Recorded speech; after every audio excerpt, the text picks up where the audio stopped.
Всем добрый день. Итак, друзья мои, я просто решила этот ритуал объяснить и показать в прямом эфире. Так будет намного удобнее, как бы и время предостаточно для объяснения и прочего. Ну и живая беседа со зрителем. Если, конечно, всякие бараны сюда не влезут. Дорогие друзья, я говорила, что любовь, она необходима человеку.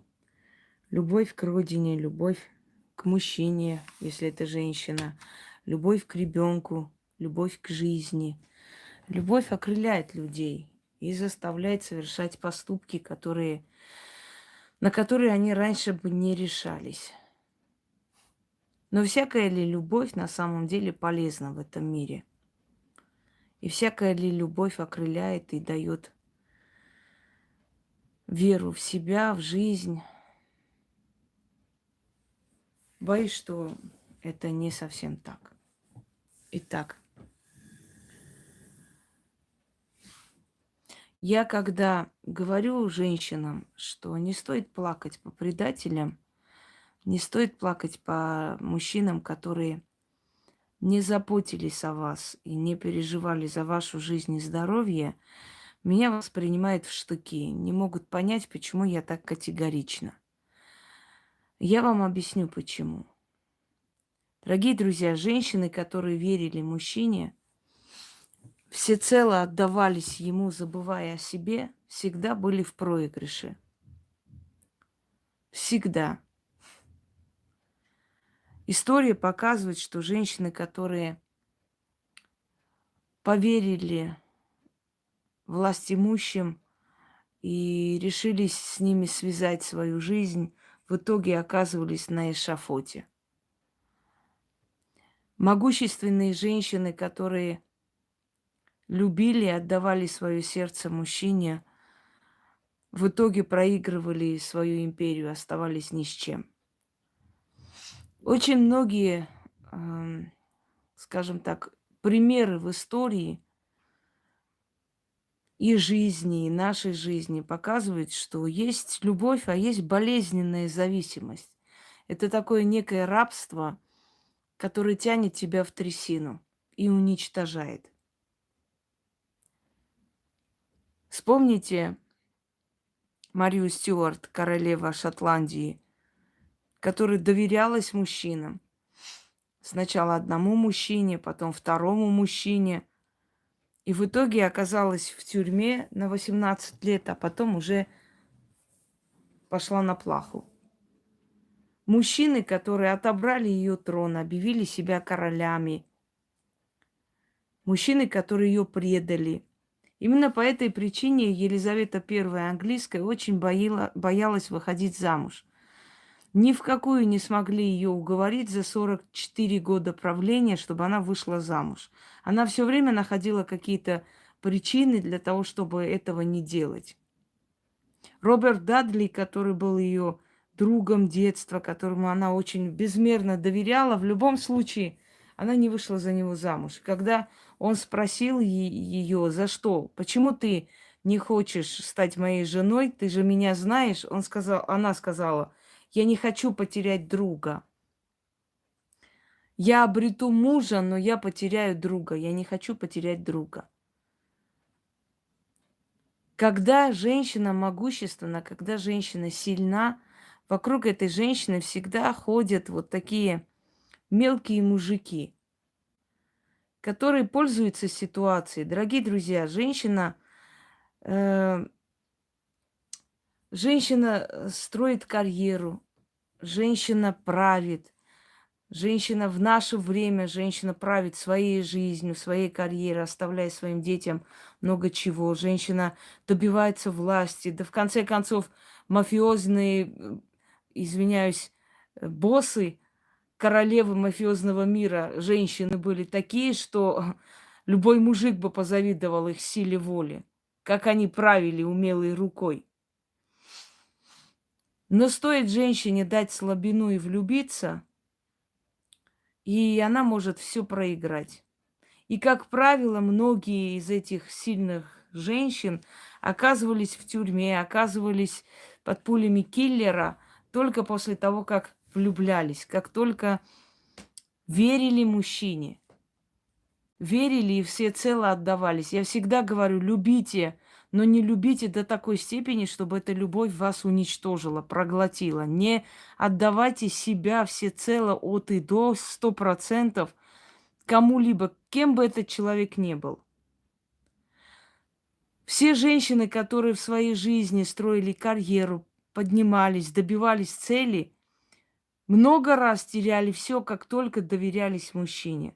Мужчинам, которые в основном, к сожалению, в наше время безответственны, которые никогда не несут ответственность за свои деяния, которые спокойно могут сказать, ну, сделал и сделал, и что теперь? Ну и что теперь? И что вам надо? Ну и что ты хочешь? Ну и что ты меня упрекаешь? Это люди, которые даже не считают нужным нести ответственность за то, что сказали или сделали. Мужчина, который валяется у тебя в ногах, умоляет, просит прощения, обещает, клянется и повторяет то же самое, и при напоминании о том, но ты же обещал, ты же давал слово, ты же говорил, что это не повторится, он говорит, ну и что теперь, что тебе надо? Ну, обещал. Ну, отстань от меня. Или ищет какую-либо причину, чтобы, например, тебя обвинить в том, что ты шлюха, шалава, проститутка. В общем, понятно, все, у тебя там кто-то появился, все ясно. Такие мужчины, они сразу свою вину перекладывают на тебя. Знаете, нападение, да, лучшая защита. Тут же унизить твое то есть женское достоинство, тебя принизить, говоря о том, что понятно, ну у тебя там кто-то появился, все, я понял, не надо продолжать. И прекрасно при этом знает, что никого нету на горизонте у тебя, и никто не появился. Никого нету. Но почему он это говорит? Чтобы принизить твое достоинство. Ведь это тоже оскорбление в твой адрес. То есть тебя по сути, назвали шлюхой, посчитав, что как только он там повернулся в другую сторону, отвернулся, ты тут же кого-то нашла, поэтому не нужно, как бы, скажем так, ну не нужно сейчас мне говорить, что я вот неправильно поступил или недостойно себя повел. Просто скажи честно, что ты вот кого-то нашла, и вот не будем мы с тобой как бы зря вот разборки устраивать. К сожалению, это так. Во все времена были, есть и будут сильные женщины, и во все времена были, есть и будут упыри, которые будут присасываться к этим женщинам, понимая, что они одиноки. А почему они одиноки, дорогие друзья? Я хотела провести ритуал только, но я с вами, наверное, поговорю немного, а потом проведем с вами ритуал. Время терпит. Почему одинока сильная женщина? Потому что ей некогда ходить по барам, ресторанам, шастать и приобретать любовный опыт. Та же самая уличная хулиганка, та же самая какая-то шаромышка, которая всю свою жизнь там из машины в машину прыгает, из постели в постель, у нее больше опыта в любовных делах крутить мужиками, чем такая, знаете, солидная, красивая, там, интересная дама. У нее нет любовного опыта, как бы она ни говорила, да, она хороший психолог, она интересный собеседник, она друг, она знает, как работать, как проекты продвигать, она все знает. Но у нее нет любовного опыта, у нее не было времени изучать мужиков. Понимаете? Дорогие друзья, когда Петр Великий сослал свою жену первую Лопухину, как ее звали сейчас, Евдокия или Лопухина, по-моему, сейчас не помню, и взял в жены женщину, которую звали Марта Скавронская. Она сначала была просто проституткой такой, знаете, армейской шлюхой. Вот она обслуживала там целые полки русской армии. Потом ее заметил один престарелый генерал, забрал к себе. А потом у этого генерала, значит, Александр Меньшиков забрал ее себе. И у Меньшикова в палатке какие-то ублюдки наверху. У Меньшикова, значит, Петр Великий увидел ее и забрал себе Марту Скавронскую, которая стала Екатериной I. То есть он выгнал ту самую чистую, любящую, преданную, значит, Лопухину.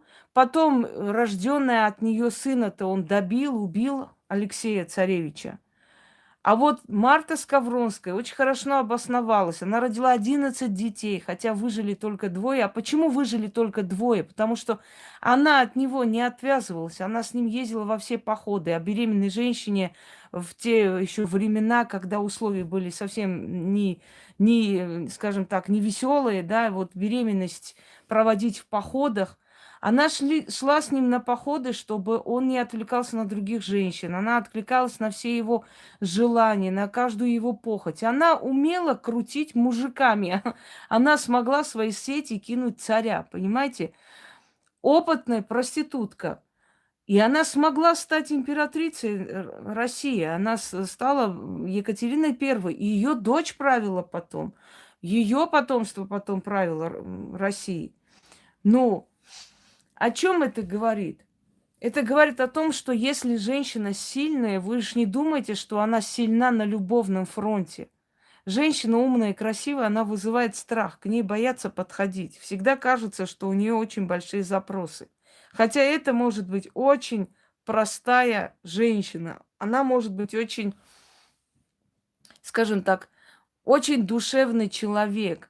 Но все боятся, все думают, что у нее такие запросы большие, поэтому и либо у нее кто-то есть очень богатый любовник, и смысла нет к ней подходить, либо у нее очень большие запросы и не подходят. И подходят те, которые мыслить не умеют. Как правило, мужчина либо пьющий, скажем так, либо слабохарактерный, либо такой, знаете, дурачок. Вот, примет, нет, и нахер пошлет, и ничего страшного. И вот он подошел в этот момент ее одиночества, и она откликнулась. Все, считай, что... И потом мы говорим, как так? Такая красавица, умница, такая интересная, интеллигентная девушка. Как она могла с этим связаться? С этим вот...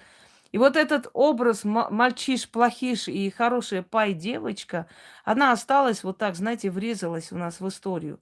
Сколько было прокурорш, сколько было женщин, скажем, власти, сколько было умных, разумных женщин, которые связывали свою жизнь с криминальными какими-то авторитетами, с какими-то хулиганами, с какими-то бродягами.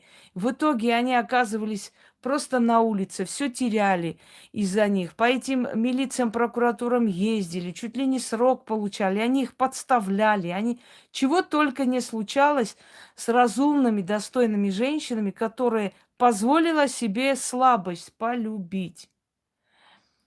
Силы дают женщине все, но взамен забирают эту любовную силу. Если женщина сильна, значит, ей покровительствуют определенные духи, определенные силы потустороннего мира. И они ставят определенные условия. Ты любить не должна. Если ты себе позволяешь любить, все, что тебе дали, ты потеряешь. Поверьте мне, всегда, когда женщина влюбляется, просто дает себе слабину влюбиться, эти любовные страдания начинают ее ломать. Она в конце концов остается ни с чем, вообще ни с чем. Поэтому выбор должен быть такой. Надо любить умеренно. Надо любить умеренно, не растворяться в этом человеке. Не растворяться, потому что они это не оценят, они это не увидят. Что случается с сильными женщинами? Я вам пример несколько приведу. Григорий Орлов. Орлов, который, многие говорят, Орлов привел Екатерину к власти. Это Екатерина привела Орлова к власти, а не Орлов. Он просто увидел вместе со своими братьями, что есть сильная женщина, сильная личность, в которую можно вложить это все, понимаете, и которую можно привести к власти, и через нее получить очень много привилегий. И что сделал Григорий Орлов? Когда Екатерина стала править, он строил из себя просто любящего мужчину, который, знаете, готов там подарить ей целый мир. Сейчас я телефон отключу, на нервы действует уже.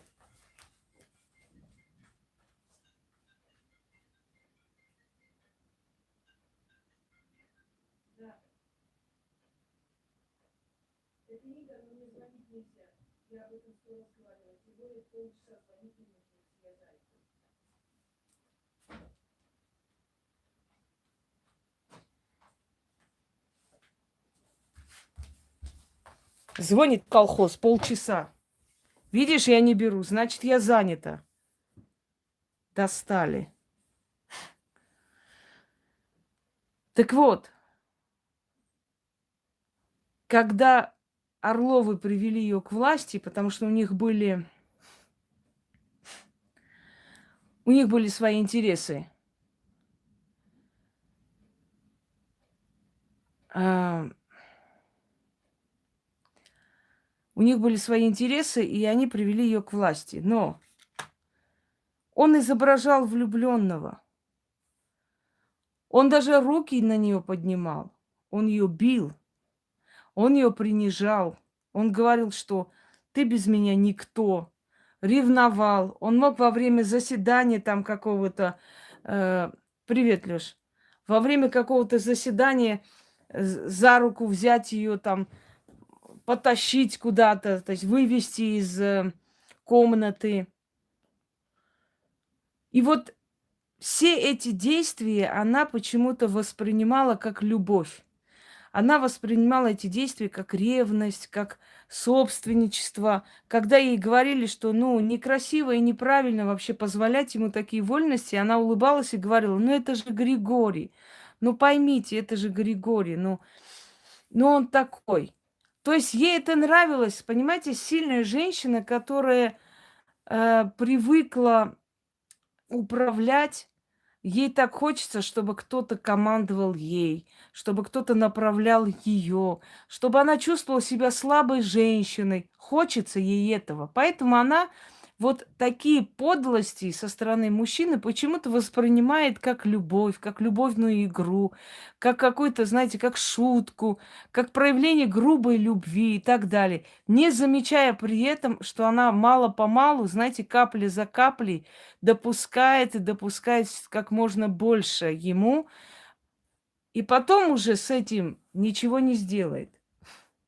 И вот прошло время, когда Григорий уже вырывался в пьяном состоянии во время собрания, то есть принижал ее, пару раз называл ее дурой немецкой, один раз ее назвал шлюхой, когда услышал там, что, в общем, вокруг нее какие-то фавориты появились. И последней каплей было, когда он начал требовать венчаться с ним и короновать его наравне с ней, как царя Руси. И вот в пьяном состоянии, значит, он орал и говорил, что в скором времени я стану царем русским, и тогда никакая баба здесь командовать не будет. И она поняла, что допустила очень большую ошибку. Она приняла за любовь совершенно не любовь. На самом деле ему льстило, что вот такая могущественная женщина, она принадлежит ему, понимаете? Вот такая сильная женщина, с которой боятся-то рядом сесть кто-либо, с которой ведут переговоры там султаны и императоры мира, она принадлежит ей, то есть ему. И это так по его самолюбию, знаете, так ласкало его самолюбие. И там не было ни капли любви в его этих, скажем так, в его поведении. Но Екатерина это воспринимала как любовь.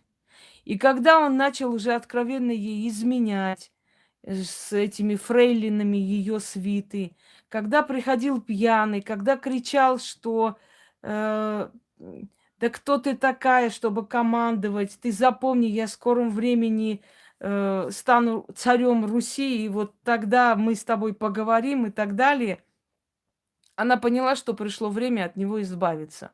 И она пишет в своем дневнике, в мемуарах пишет: Я никогда в жизни столько не плакала, сколько я плакала по нему.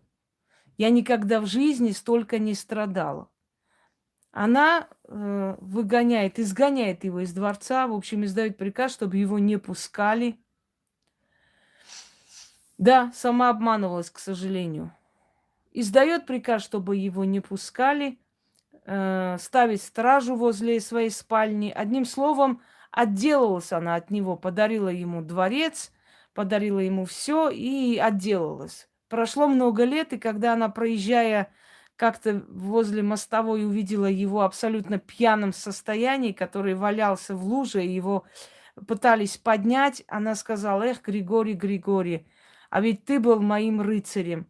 Я же тебя когда-то так любила. Отвернулась и уехала. Вот что случилось в жизни Екатерины. И когда уже появился Потемкин, дорогие друзья, она свои ошибки не повторила. Это в фильмах вы смотрите, то она венчалась с ним, то она там ему там чего-то. На самом деле у них были официальные отношения, дружеские. Она не любила его. Она просто дружила с ним, и он был ей приятен, как друг. И он завоевал для нее там полмира.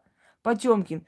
Потому что когда Потемкина не стало, она после него долго не жила. Она очень сильно переживала его потерю. Это был действительно реально друг. Но почему он был друг? Потому что обученная уже, знаете, этим страданием любовным, э, она уже поняла, как надо себя вести с мужчинами. И она говорила: моих собак и мужчин я от своей спальни дальше не отпускаю. То есть я не позволяю им вмешиваться в мои дела. И вот так вот закончилась любовная история Екатерины Великой, которая почему-то казалось, что Григорий Орлов любит ее. Григорий Орлов любил трон, дорогие друзья. Такая же история была, когда э, Елизавета I английская, знавшая историю, печальную историю своей матери Анны Болейн, которую казнили, обезглавили. За что? Ни за что. Потому что она наскучила королю.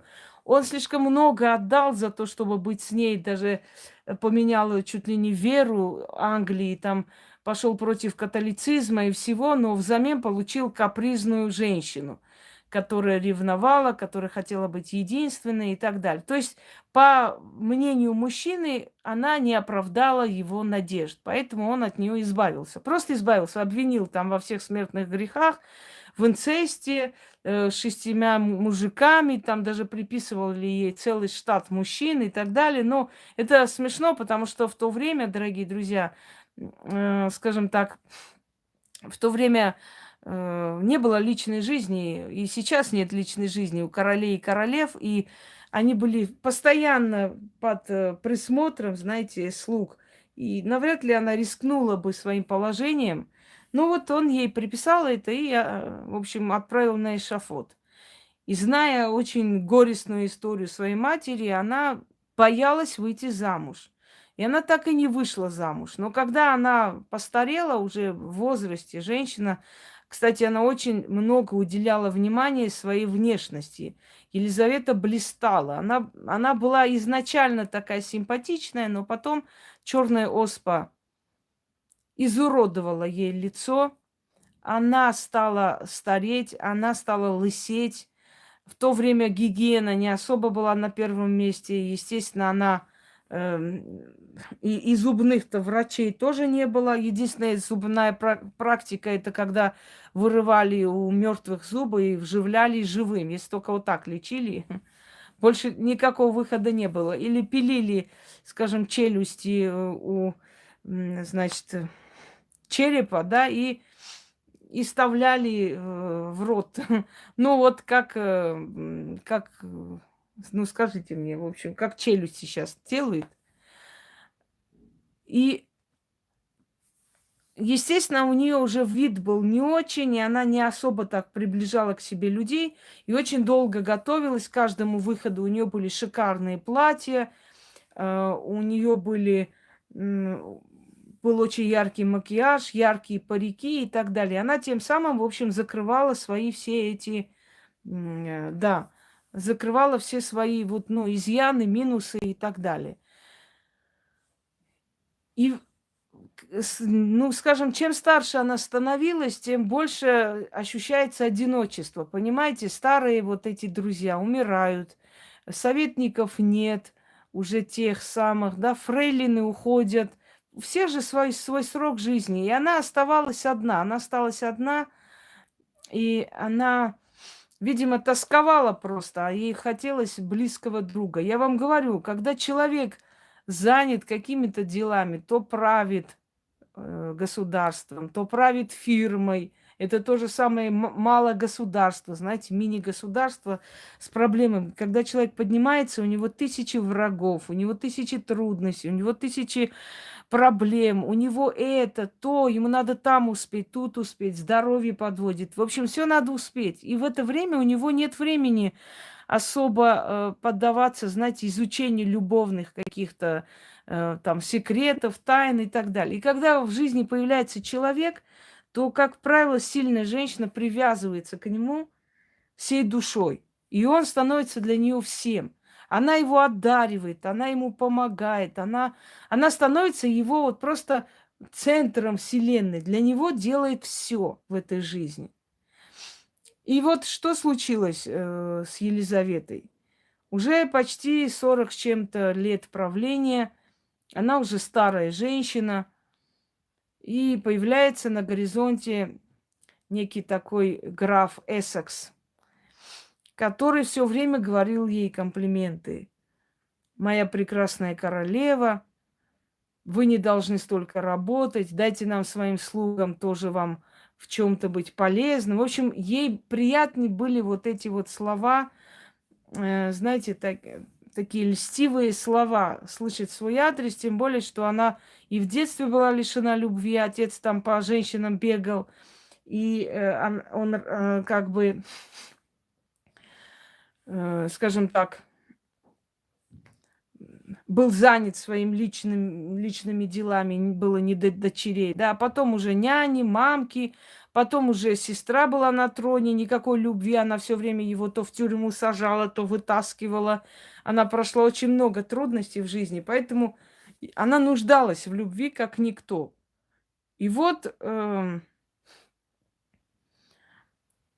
появляется вот этот вот весельчак Эссекс, и что-то он все время требует одно, просит другое. И Елизавете все время кажется, вот это вот самая большая глупость женщин, да, э, когда мы чувствуем и думаем, что вот эти вот грубые слова, вот эти вот неприятные поведения и так далее, это всего лишь проявление любви. Ну вот он такой человек, вот так он грубо любит нас и так далее.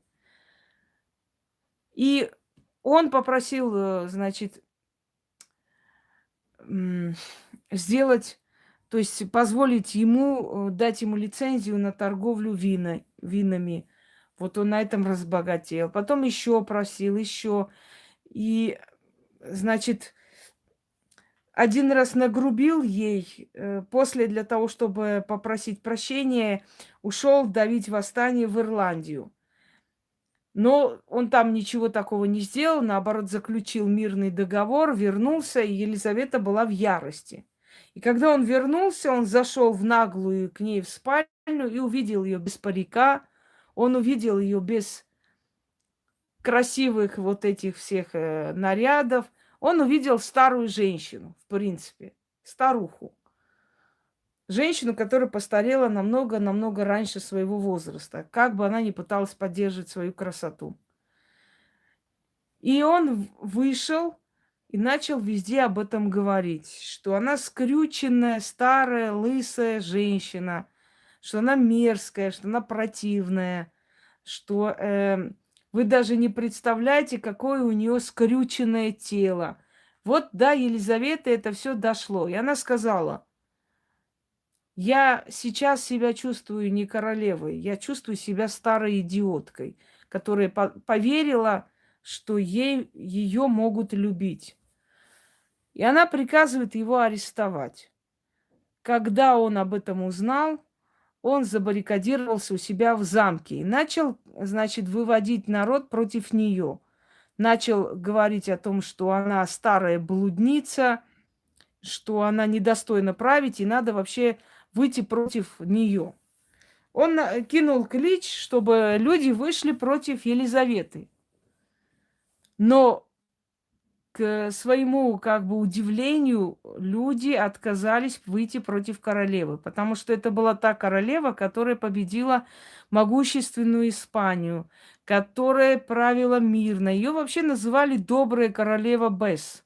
Она не преследовала людей по религиозному признаку. Она говорила, пусть люди верят во что хотят, лишь бы они были мне верны. Да, народ не пошел против королевы, и он остался один в своем замке. Он оттуда не выходил, сколько бы ему ни говорили. И тогда Елизавета сказала, возьмите пушку, разнесите его дворец, и вот когда от его дворца ничего не останется, вместе с ним и с ней, от него, значит, придете и мне доложите, потому что я просто устала, сказала она. И когда граф понял, что сейчас направляет пушки на замок, он вышел, сдался. Через несколько дней после того, как его судили, он был обезглавлен. Дорогие друзья, слабые мужчины, когда начинают пользоваться сильной женщиной, им кажется, что это будет без конца. Она будет прощать, потому что одна из основных черт сильного человека – это войти в положение, это быть, знаете, это так снисходительно простить, это пытаться понять, это дать еще один шанс. И такие мужчины, им кажется, что это будет длиться вечно, что это будет бесконечно длиться, это прощение. Она же меня любит, но как можно такого, как я, не любить? И в конце концов они очень сильно удивляются, когда, когда женщина, которая только вчера... Пошла вон, Мирика, иди крещись. Мирка, извиняюсь. Когда только вчера она говорила о том, что ну, на все пойдет ради него, только вчера она была ему опорой и прощала бесконечно, сегодня отправила его спокойно на эшафот. Понимаете? Как так получается, что женщина, которая сильна, которая без конца прощает и так далее, в какой-то момент отворачивается и больше просто не желает, скажем так, не желает знать этого человека. И уже ничего не поможет. Она его не простит и не вернет больше. И знаете, что происходит потом? Потом происходит подлая, низкая месть. Ведь ты же показала, что ты хороший друг. Ты идеальная женщина. С тебя можно иметь и деньги, и возможности, и помощь твою. Ты же стена. С тобой рядом он чувствует себя просто неуязвимым, потому что любой вопрос ты решишь, любую проблему ты решишь, в любом вопросе ты рядом, ты поможешь, ты скажешь, ты дашь денег, в конце концов. И вот раз, и ты говоришь, все, я тебя не хочу знать. Начинается мелкая грязная месть. Сначала пытается всеми силами обратно прорваться. Извини, прости, я вот дурак, я понимаю, я все осознал.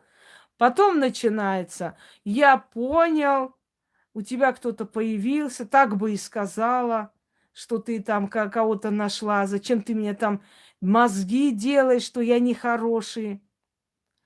Потом начинаются угрозы, ты за все пожалеешь, ты увидишь, что я с тобой сделаю, да ты кто ты есть без меня, ты что из себя мнишь и так далее. И все. Потому что он всеми силами пытается вернуть ту самую идеальную женщину, которая помогала и деньгами, и делами, и связями своими, и за него скажет, и позвонит, и рядом скажет: не переживай, я здесь, не волнуйся, я тебе помогу, все хорошо. И вдруг в какой-то момент он эту идеальную женщину теряет, понимаете? И он тебе этого прощать не может, потому что как же так? Ну как же так? Ты столько времени, значит, была такая понимающая, любящая, великодушная женщина, как мама рядом, а щас ты говоришь: "Я не хочу тебя видеть больше". И он не может смириться с тем, что как? Неужели ты меня что, э, ты меня больше не любишь? Такое может быть? Такое не может быть, чтобы ты меня не любила. Ну как же, ты же все время меня прощала. Ну, пожалуйста, ну, зая, киса, там, я не знаю чё. Ну вот я тебе клянусь, я вот уже другой человек. Вот поверь мне, я понял, я сделал выводы, я все понял и так далее. Дорогие друзья, я хочу вам сказать, бросайте мужчину, который ночью вас оставил на улице, э, и уехал по своим делам куда-то. Такого мужчину бросайте и не прощайте. Он дальше будет делать еще хуже. Если человек не дорожит твоей жизнью, если человек не дорожит твоим здоровьем, если человеку все равно, что с тобой случится,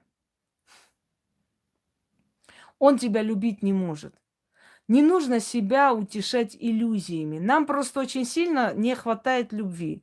Каждая сильная женщина очень хочет любви. Она готова ради этой любви на многое закрыть глаза. Просто делать вид, что, что не понимает, о чем речь. Потом, в конце концов, начинает приходить горькое осознание того, что ты все это понимала, все это видела, но просто делала вид, что не хочешь ты верить, что это реально и возможно. Сколько раз было в жизни сильной женщины, когда мужчина, который нагадил в душу, э, прости, извини, значит, я понял, я осознал. И вот ты думаешь, ну, хрен его знает, ну, дам я ему еще одну возможность. Может быть, действительно он понял, может, действительно осознал. Всяко бывает, люди меняются иногда. И вдруг через 15 минут, как вы уже с ним помирились, второй вопрос. Мне нужны деньги, ты знаешь, вот мне надо там кое-что купить, вот и так далее. Вот думаю, как мне что делать. И у тебя ощущение, что обосрали тебе в душу. Потому что ты-то думала, он понял, он осознал, он действительно, ему стыдно стало, он начал ценить тебя, он понял, что ты, что твое здоровье поганится, жизнь твоя сокращается этими нервами. И ты вдруг осознаешь, что ты была нужна, потому что нужны деньги. Поэтому как бы вот мы же уже помирились, давай мне деньги, помоги, мне нужно, мне то надо, это надо. Дорогие друзья, что я хочу вам сказать? 1 на 1 000 000, если сильную женщину действительно любят. Как правило, ею пользуются, к сожалению. Как бы мы не хотели это осознавать. Даже если женщина красивая, разумная, то есть есть за что любить. Даже если, скажем так, у нее все достоинства, чтобы ее любить за это все, в любом случае сильной женщиной пользуются. Понимаете? Просто пользуются. И самое омерзительное, что осознавая, что они без тебя не могут, хотя бы могли просто делать, вид, хотя бы притвориться, что любят, понимаете? Э, Хотя бы притвориться, что тебя любит человек. То есть так откровенно не показывать, да, так откровенно не показывать что ты нужна для того, чтобы тобой пользоваться. А ведь приходит момент, когда человек настолько наглеет, человек настолько, э, скажем, да, хочешь помочь сильной женщине, не мешай ей. Вот больше ничего не надо. Что человек настолько уже переходит грань, что пользуется тобой откровенно. Просто открыто уже пользуется и не стесняется этого. И ему неплохо. И самое страшное, знаете, в чем? Что такой человек даже не понимает, что он такого плохого сделал. Вот что он такого сделал-то? Вроде бы. Ну и что? Ну, я же не сказал там дай денег. Ну, я просто попросил, ну, спросил, вот сказал, что у меня вот такое вот положение. Я же тебе не сказал, вот хочешь давай, хочешь нет. Я же тебе не принуждаю это делать. После того, что он это сделал, столько сделал боли, столько причинил тебе, он вместо того, чтобы замаливать прощение, через некоторое время, как только понял, что ты уже дала слабину, ты простила, да? Наталья, вы мне мешаете вести лекции. Вы когда свое отдельное мнение выразите потом. Мне уже надоело это читать. По-моему, должно быть так, по-моему, да.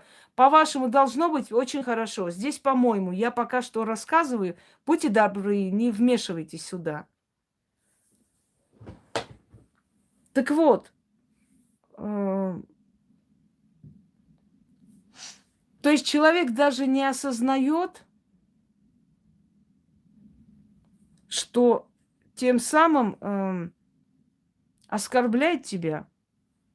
Сразу показывает, для чего он пришел. Он вернулся в твою жизнь. Для чего?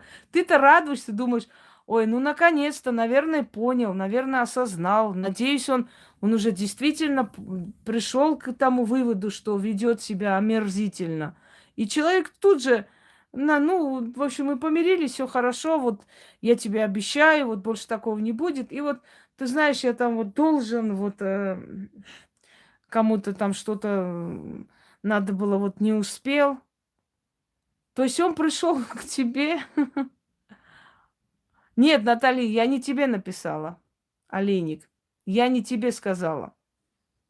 Эти слова были адресованы не тебе. Эм, Да, или где-то перекантоваться ему нужно жить, или на время нужно содержание.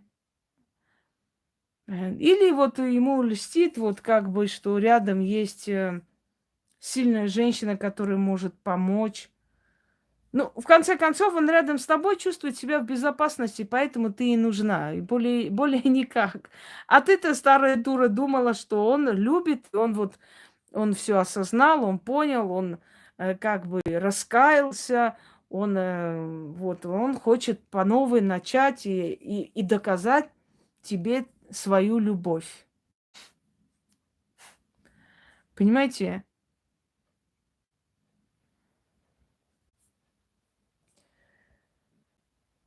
Давай вот эту херню про Бога, которого не надо предавать, Вера Мелих, ты будешь рассказывать вот этим батюшкам в храме. Не надо вот этой хуйней сюда лезть.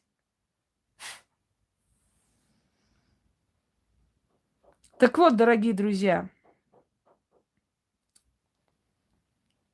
не верьте вы людям, которые срут вам в душу неоднократно, что они способны понять, осознавать, что им будет стыдно. Даже если вы завтра умрете, эти люди ни капли сожаления не почувствуют. Они ни секунды не будут думать о том, что они сократили твою жизнь, что они тебя доводили, понимаете, что они привели тебя к могиле. Это люди, которым абсолютно плевать на твою жизнь, на твое здоровье, на твое будущее. Они просто пришли для того, чтобы тобой пользоваться. А поскольку ты была просто одинокий человек, слишком раскрылась, слишком сказала, слишком приблизила к себе человека, э, этот человек будет тобой пользоваться. Вот попользовался, пошел другую, нашел через некоторое время более выгодную и начал пользоваться уже ею, понимаешь? Ты уже не интересна. И самое омерзительное, когда ты чувствуешь себя не просто преданной, ты понимаешь, что тебя так дурачат, и ты поддаешься этому всему. И из-за твоего одиночества, из-за того, что тебе общаться не с кем, говорить не с кем, скажем так, м, ты позволяешь какому-то ублюдку все время тобой манипулировать, все время плакаться, приходить падать в ноги, говорить о том, что он э, как бы осознал, понял. И через некоторое время ты начинаешь понимать, что опять тебя использовали как презерватив.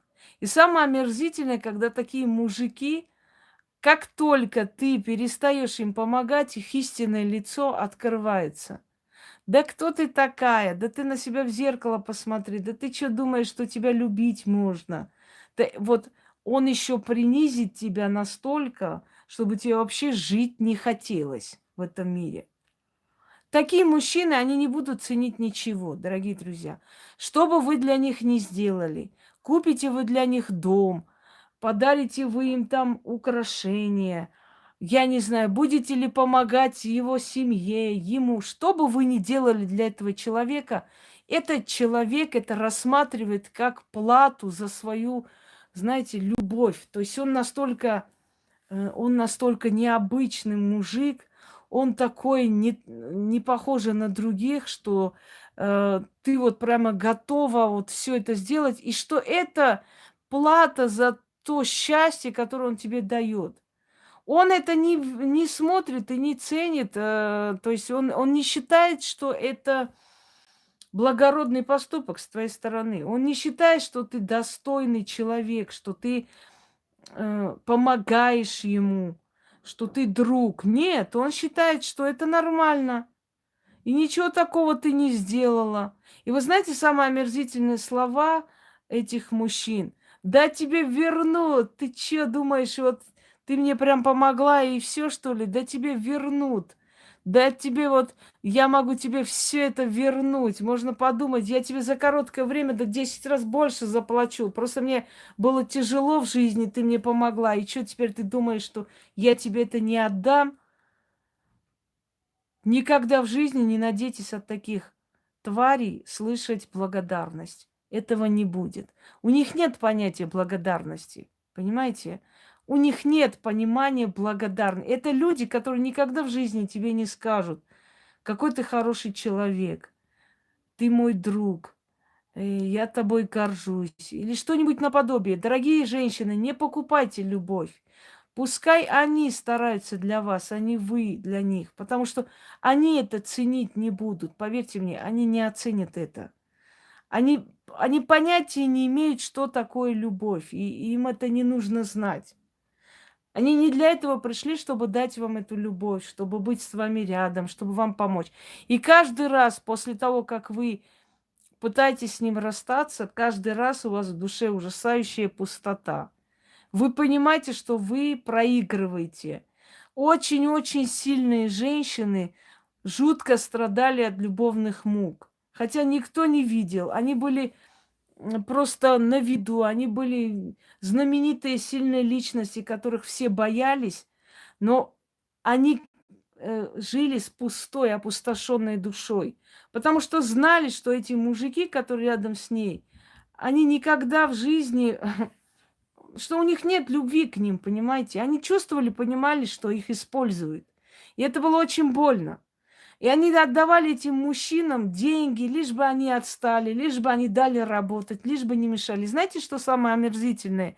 Что подобные твари прекрасно чувствуют, что ты готова отдать деньги, что ты готова решить все проблемы, лишь бы он тебе не мешал работать, не путался под ногами, не унижал, не делал больно. Ты просто отдаешь эти деньги и говоришь, все, иди, делай, что хочешь, лишь бы меня не трогай, все, уходи отсюда.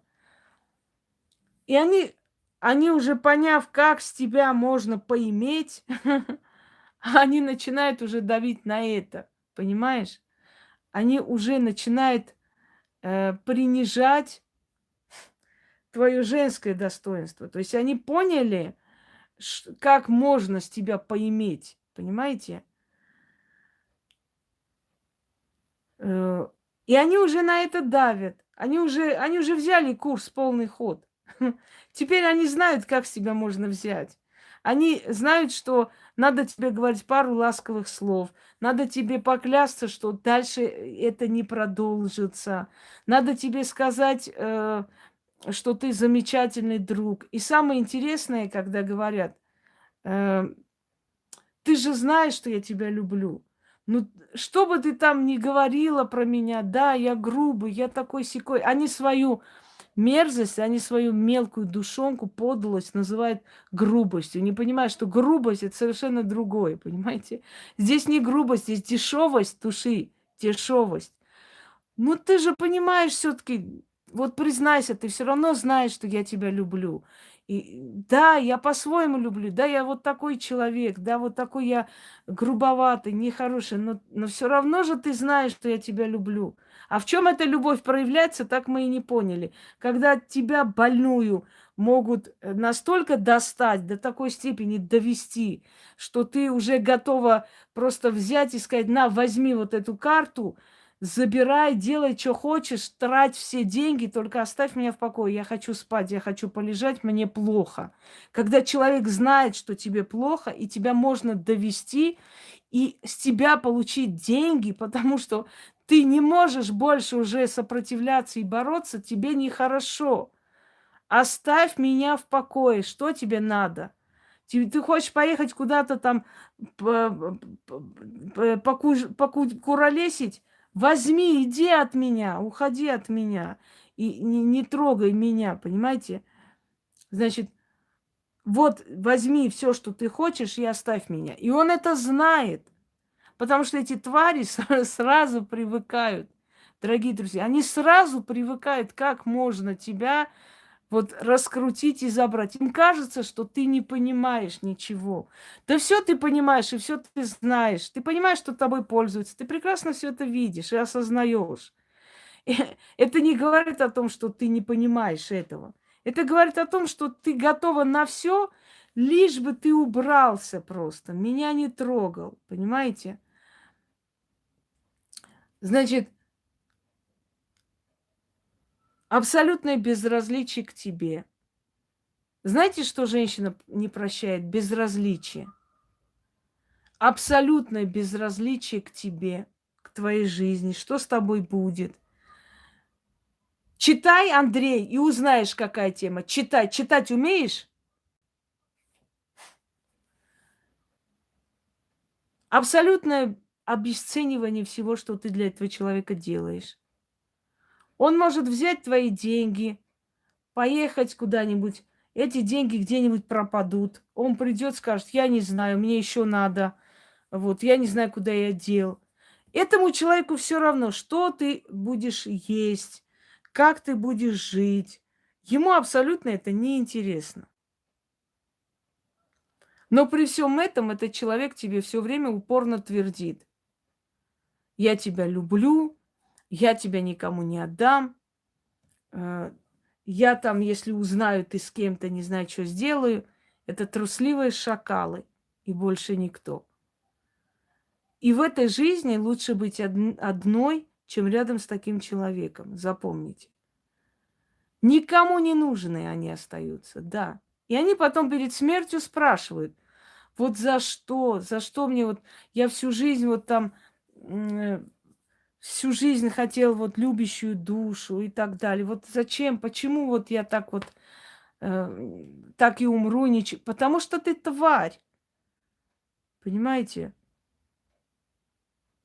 Потому что ты тварь, вот поэтому ты и остаешься. Вот твоя плата, потому что в твоей жизни были люди, которые были тебе друзья.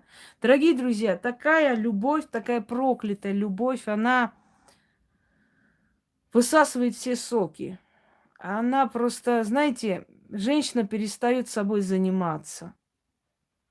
Женщина себя запускает. У нее нет внутренней радости, у нее нет счастья. Некоторые говорят, одиноко и так далее. А я сколько раз говорю, лучше быть одинокой, чем с тем человеком, который будет поганить и ссорать тебе в душу. Лучше быть одинокой. Заниматься собой, спать сколько хочу, ехать куда хочу, Лучше быть одинокой. Это намного лучше. Причем здесь родственники? Причем здесь Жанна родственники, если мы с вами сейчас говорим вообще о мужчинах, об отношениях мужчины и женщин. Причем здесь родственники? Можете мне объяснить?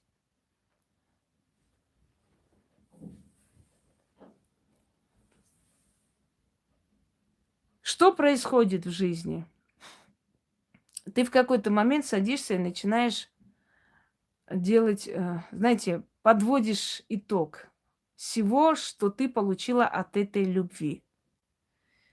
Ты получила расшатанную нервную систему, ты получила обосранную душу, ты получила возможности, которые потеряла. Но если ты была сильным человеком, еще смогла на плаву держаться, но не все так могут. Есть, которые просто сдаются, потому что не могут бороться, уже сил нет. Ты получила отдавание его долгов, решение его проблем, слова обратную. Да, ты там такая-то, ты шлюха, ты потаскушка, понятное дело, зачем ты так хочешь, тебе нужно там другое, тебе там трахаться надо с кем-то и так далее. Ну, в общем, принизить тебя как можно больше, вот прямо сделать из тебя вот эту последнюю падшую женщину. Ни капли благодарности не будет. Ни одного слова не скажут тебе: спасибо тебе большое, ты много лет мне помогала и поддерживала. Не мечтайте даже, чтобы вам это слово вообще сказали. Да что ты для меня сделала ты? Ты чё, вот из себя там, ты чё, правда думаешь, что ты мне там великие вещи, что ли? Ты чё ты для меня сделала особого? Да я и без тебя, да ты сама меня пыталась удержать. Ты всеми силами, еще фирменное слово будет. Ты пыталась меня купить. Ты меня покупала все время, потому что ты никому нахуй не нужна. И поэтому ты хотела всеми силами хоть одного мужика удерживать у себя. То есть, то есть меня. Поэтому то, что ты это сделала, это не какой там от доброй души, а потому что ты никому не нужна. Вот ты и пыталась, вот, скажем так, всеми силами меня удержать. Вот и все. И все, что ты для меня делала, это просто это плата за ту любовь и внимание, которое я к тебе там и уделял. Дорогие друзья, человека ты можешь ждать, чтобы он приехал, чтобы вы куда-нибудь пошли с ним, чтобы куда-нибудь поехали. В итоге принижение тебя, растаптывание и нормальный уход человека, после чего ты чувствуешь себя просто,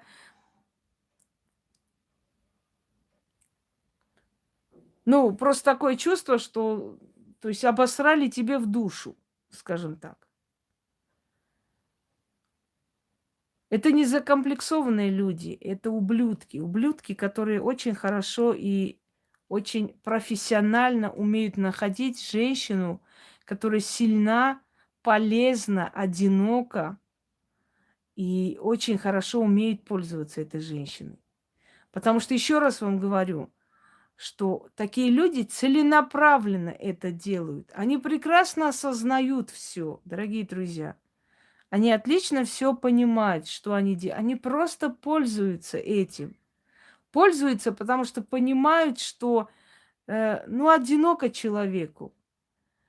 И в какой-то момент, приходит такой момент, когда вот это все пройдено, вот эта вот обосранность души, вот эти все деньги, которые были отданы в никуда. Сколько из вас отдали мужчинам деньги, якобы он работу какую-то будет делать, дела будет какие-то крутить, там, или что-то там будет покупать, либо он должен дачу как-то так отремонтировать, сделать, и вот эта дача обошлась вам втридорого. Если бы вы наняли там бригаду строителей, которые бы эту дачу сделали, да, за пару тысяч рублей, здесь вы просто вкладывали, вкладывали без конца. Его машину, которая просто из золота, где надо менять покрышки каждый день, где нужно менять это, где нужно вот то поставить, где нужно вот то поменять, где нужно потом ты вдруг видишь, что в этой машине ничего не поменяли абсолютно. И ты спрашиваешь, а куда деньги дели, я не пойму. Где, а как? Ты же брал, чтобы делать. Вот мне надо было туда поехать, я поехал, деньги отдал, что-то он не отвечает. Вот мне потом через некоторое время можешь узнать, что там какая-нибудь женщина появилась, деньги забирает. Понимаете, дорогие друзья, конечно, они получают свое. Они подыхают, как собаки в одиночестве. Такие ублюдки, они обязательно получают свое. Но вам-то от этого не легче. Вы же отдали много лет своей жизни, понимаете? Вы же отдали много сил, много денег, много здоровья. И когда вы оглядываетесь, вам просто больно осознавать, как мерзко и низко с вами поступили. Вот из-за чего, понимаете? Вам просто больно осознавать, что вы столько лет делали, помогали человеку, который не просто не понял это и не благодарен, он тебя еще принизит, он еще будет преследовать, он еще о тебе столько говна и гадости скажет, он столько тебе сделает боли, что ты просто охренеешь, скажем так. Вот что жалко. И самое интересное, что эти люди никогда не раскаивались и никогда им не бывало стыдно. Это не люди. Вот как бы вы ни любили этого человека, выкиньте его из своей жизни. Потому что, к сожалению, мы можем любить и говно, понимаете? И любим мы почему? Потому что нам одиноко. Вообще Россия, она полна одиноких женщин. Потому что генофон сгубили, столько войн, столько всего одинокий. Чем женщина старше, тем она более одинока. Как говорят, что отличает непорядочного человека от порядочного? Тем, что у непорядочного нет понятия стыда. Нету понятия стыда. Ты пытаешься у человека, узнать, неужели тебе не стыдно?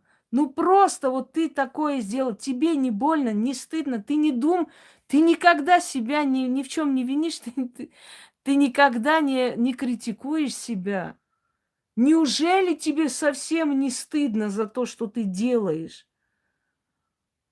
Ты не знаешь, я так переживал, я вот тоже нервничал, я понимаю, да, я неправильно поступил, но и самое, я говорю, самое фирменное, это так залит, это так выводит. Лучше бы тебе сказали, пошла нахер, чем вот я так тебя люблю, ты же знаешь, ты все равно же знаешь, что я люблю. Вот в этот момент просто хочется что-нибудь взять, вот реально убить. Убить, чтобы этот человек заткнулся навеки, чтобы больше его не видеть и не слышать. От своей злости, потому что ты понимаешь, что человек как издевается над тобой. Он как высмеивает тебя. Ты говоришь, ты меня оставил ночью на улице, повернулся и уехал на такси. Ты не подумал, что со мной могут сделать? То есть тебе было все равно, убьют меня, не убьют, без разницы абсолютно на мою жизнь. И ты поворачиваешься без стыда и зазрения совести и говоришь, я же все равно тебя люблю, и ты знаешь, что я люблю. Вот это вот самая интересная фраза. Ты же знаешь, вот как бы ты ни говорила, ты все равно, я знаю, что ты знаешь, что я тебя люблю. Но от чего мы должны знать, дорогие мужчины, что вы нас любите? Если вы берете у нас деньги, если вы берете наше время, если вы через нас поднимаетесь, если вы просто за счет нашей энергии, силы живете, и благодарности нет никакой, и заботы нет никакой. Как же мы должны делать вывод, что вы нас любите все равно? Ты же все равно знаешь, что я люблю. И вот, знаете, надо с этим кончать. Вот что я скажу. Надо заканчивать это все. Потому что лучше бы человек открыто сказал, да, я тобой пользуюсь, чем сказал, как бы там ни было, э, ты все равно знаешь, что я тебя люблю. Ты все равно Ты же знаешь, что я люблю тебя, и вот я просто такой человек, понимаете? Значит, ну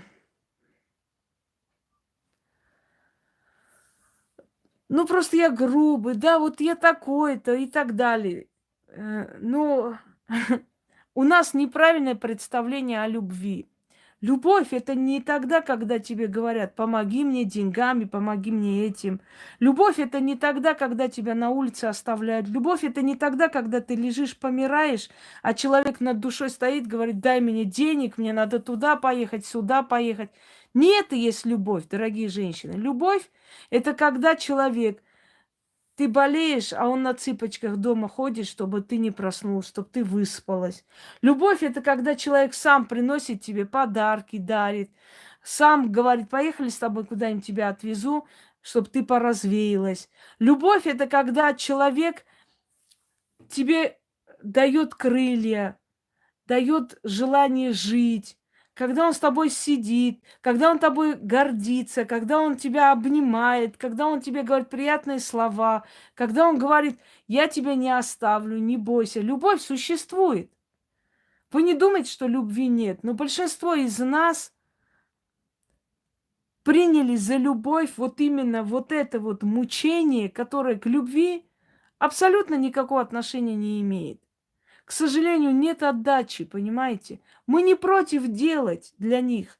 Отдачи нет. Когда нет отдачи, у тебя душа пустеет, ты озлобляешься. И ты понимаешь, что эта любовь уже приносит одни бедствия и страдания. Ты себя чувствуешь, как Елизавета сказала, старой дурой, которой обвели вокруг пальца. И тебе просто обидно, как женщине. Ты понимаешь, что принизили тебя как женщину, что твою женскую суть просто высмеяли. Понимаете? Что это такое, знаете, эмоциональное, моральное насилие. Это какие-то моральные просто маньяки, недочеловеки, которые просто насилуют твою душу и тебе причиняют постоянную боль. При этом со спокойным видом, прося у тебя дальше помощи, со спокойным видом говоря о том, что они тебя любят, вот, и так далее. Ты же понимаешь, ты же знаешь, что все равно я тебя люблю, и так не нужно из-за одиночества принимать за любовь и приближать к себе таких выродков, которые понятия не имеют, что такое любовь. Когда ты оглядываешься, ты понимаешь, сколько ты сделал, и как это все ушло абсолютно в никуда, тебе становится мерзко. И, естественно, ты уже никого не подпустишь к себе. По-разному бывает. Бывает, что со временем избавляешься от этого человека, начинаешь по новой жить. Бывает, что долгие годы мучаешься. Смотря какой ты человек. Если ты сильная женщина, это тебя закалит. Ты все-таки поднимешься на ноги. Правда, получеловеком останешься, чуть ли не инвалидом. Такую любовь надо убивать. Надо просто рубить на корню и уничтожать. Просто уничтожать и уйти от этого человека. Потому что эти воспоминания слишком болючие. Ты действительно реально понимаешь, что ты могла очень многого добиться в жизни, и тебя остановили. Тебя остановила эта боль, тебя остановил человек, которого ты действительно искренне любила и хотела сделать очень многое. Но этот человек просто вовремя понял, что ты очень хороший банк или дойная корова. И ему просто удобно с тобой. Но мало того, что ему удобно с тобой, он даже не делает вид хотя бы, что он тебя любит. Он даже не утруждается хотя бы притвориться хорошим, понимаете? Ему даже притворяться не хочется, что он хороший.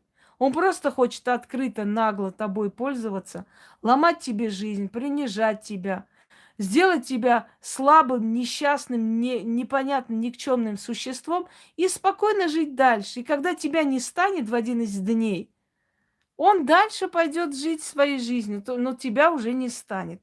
Не верьте их словам никогда. Никогда. Я без тебя жить не смогу. Если тебя не станет, я умру. Любовь– это забота. Если нет заботы, там нету любви.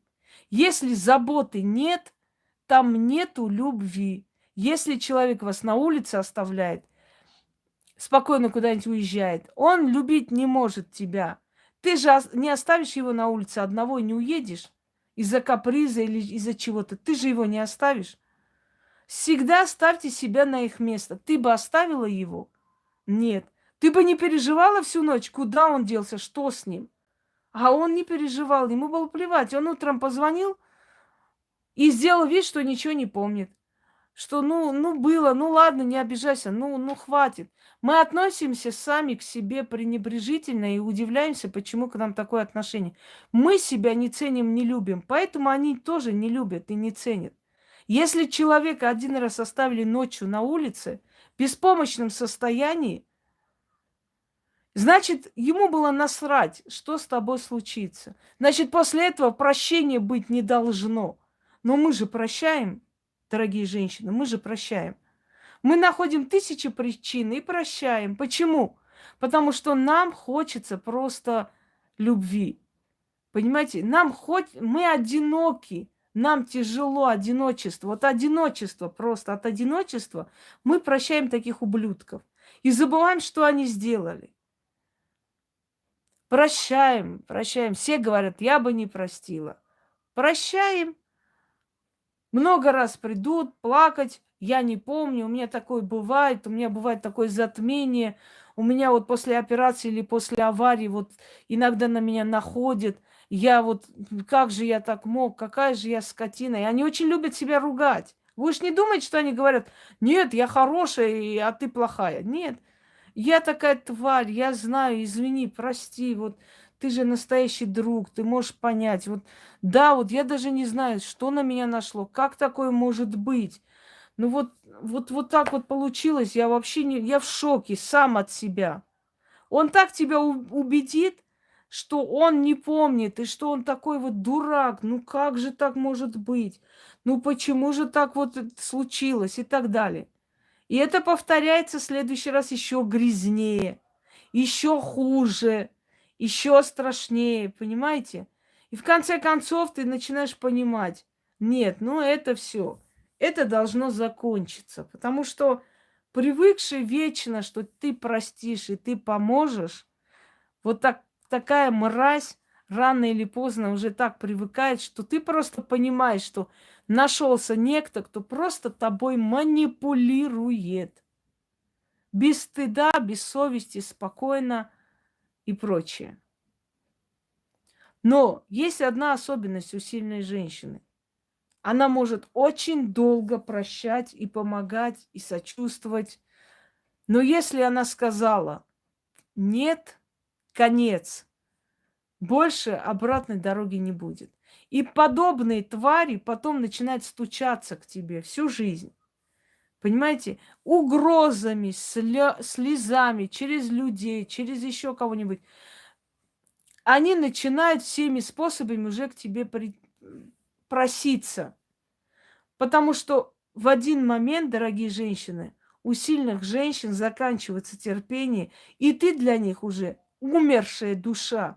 Ты умираешь, тебя больше нет. Она уже не подпустит тебя к себе. И вы знаете, что это, к чему это приводит? Они удивляются, у них шок. Они не ожидали, ну как так? Ты же столько лет меня прощала.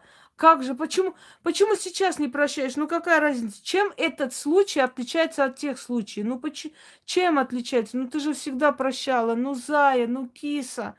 Ну прости еще раз. И хочет сказать, ну ты что, дура, что ли? Все время прощала, прощала. А сейчас что случилось? Сейчас же тоже то.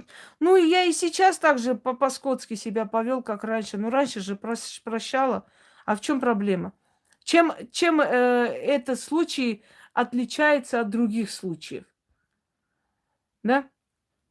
Начинает человек спрашивать.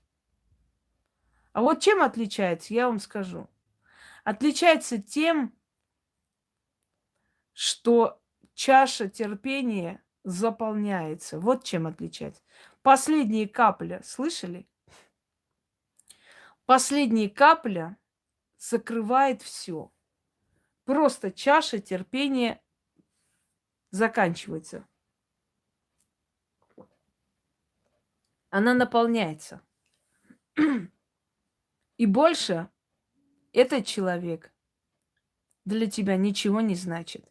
Он для тебя умирает.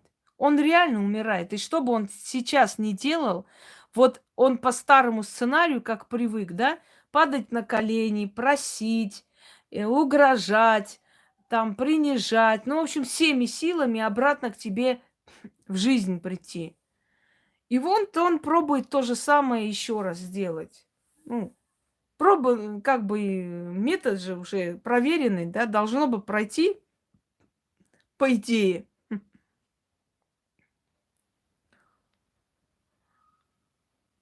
Вот. Но этот метод на сей раз не проходит. Потому что у сильных женщин есть очень хорошая особенность, дорогие друзья. Они годами терпят, терпят, терпят, прощают, помогают, потому что им некогда, они работают, понимаете? Они работают, они создают, им некогда заниматься семейными этими распрями, им некогда заниматься всякими там разборками, им просто физически некогда, они должны создавать будущее для семьи, а они тебе мешают всеми силами. И вот подходит такой момент, когда последней капли уже, скажем, капнула в эту чашу, она переполнилась, все, все, больше не хочу. И они очень сильно удивляются. Как же так? Ну вот столько времени. Все, ты превращаешься в некое просто подобие животного, который готов растерзать любого, кто войдет в ее территорию. Больше тебя никто не обидит. Ты уже понимаешь, понимаете, как правило, перед тем, как окончательно расстаться, последний, вот предпоследний, последний раз ты еще раз пробуешь. Ты думаешь, это будет последняя капля. Вот если и сейчас человек это не сделает, что потом не жалеть, понимаете, что я вот не все сделал для того, чтобы сохранить отношения. Но если ты понимаешь, что это уже все, если ты уже вычеркнул этого человека из жизни, то этому человеку ничего уже не поможет вернуться в твою жизнь. Ничего. Ни угрозы, ни плач, ни слезы. Все. Он для тебя умер. Ни сочувствия не будет.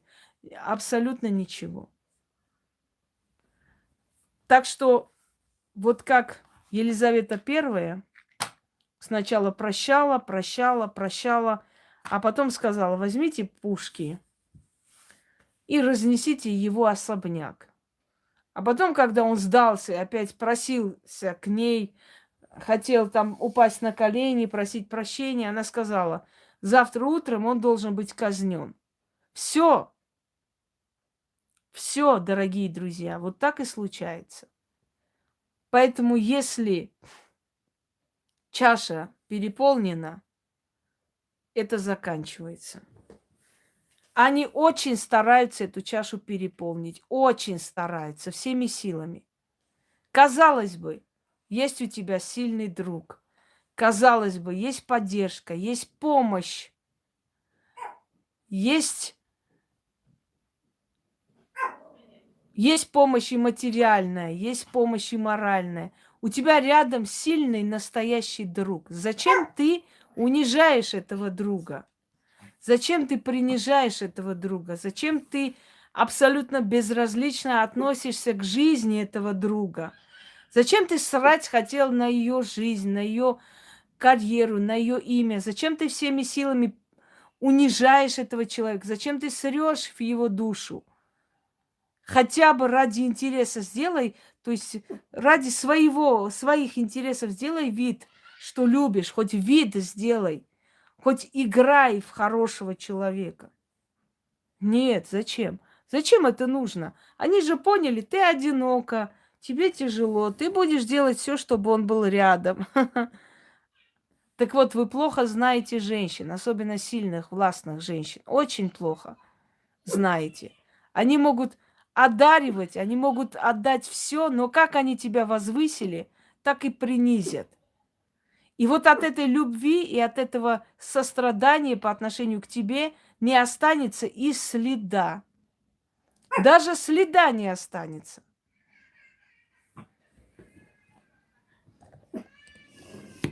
Итак, как же мне надоели эти многодетные.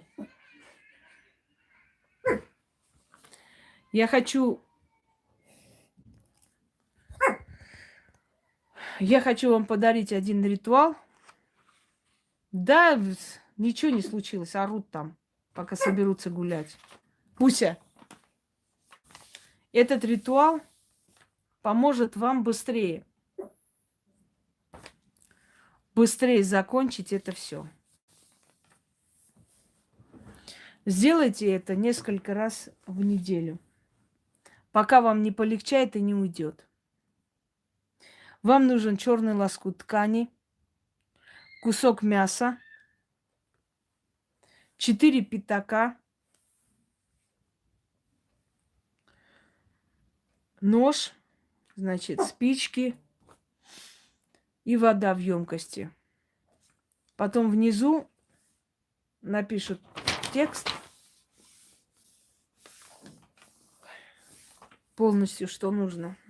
Ой, сонливая я вообще не могу. Царствие сна.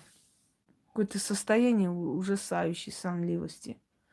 Только у меня так или у всех?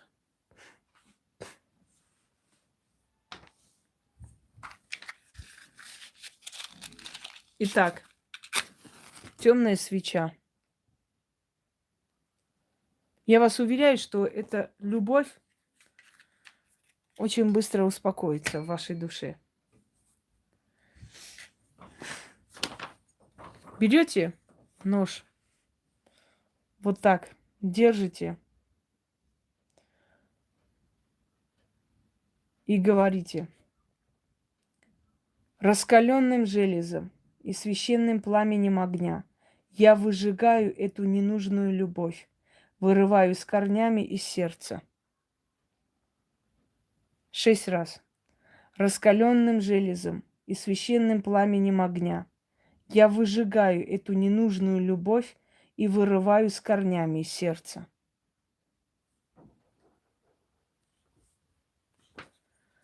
Дальше. Зажигайте свечи и бросайте туда. Всякое пламя в сердце, умри, уничтожься. Горячие чувства охлаждаю водой.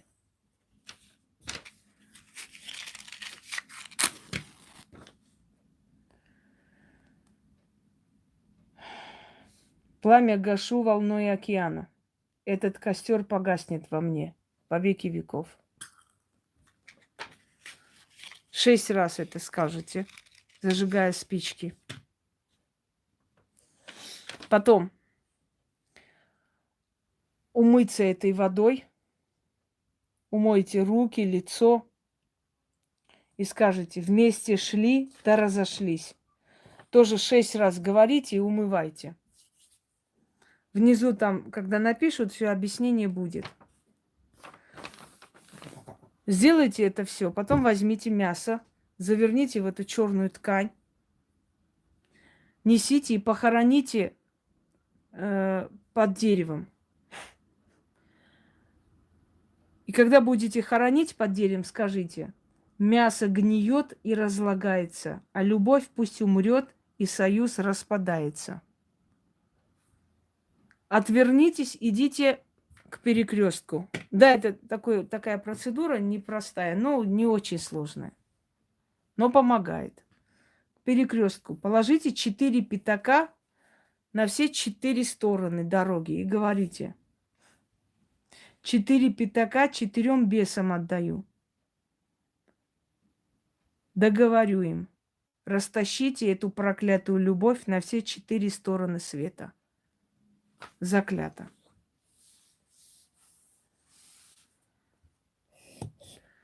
Это отличный ритуал, чтобы охладить внутренние чувства и больше не прощать этого человека. Просто больше не прощать. Если есть какие-то чувства, они уйдут глубоко-глубоко в подсознание, и вам мешать жить они не будут. Но факт в том, что вы холоднее будете относиться к нему, холодный расчет и разум возьмут верх, и вам станет намного легче его не прощать. И как только такие твари чувствуют, что вы их прощать не будете, поверьте мне, они готовы на все. Не верьте им больше. Просто не верьте. Вспомните, что им верили 50 раз.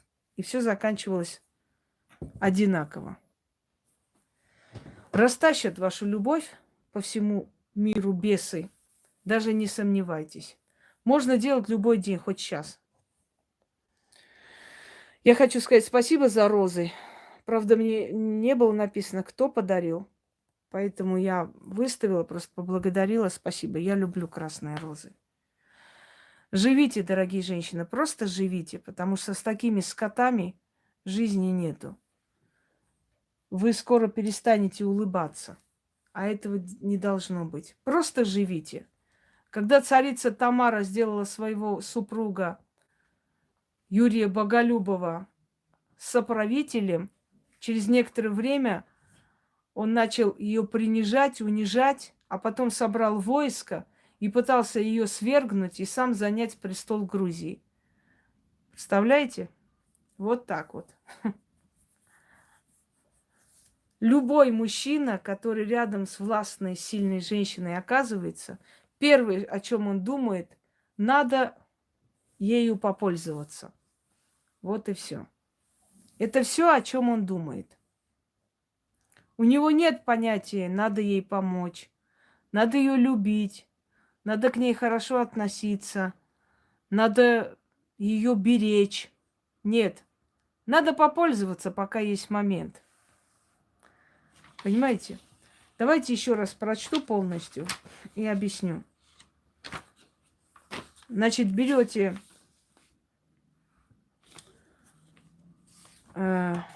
сейчас, секунду. Держите над пламенем свечи нож,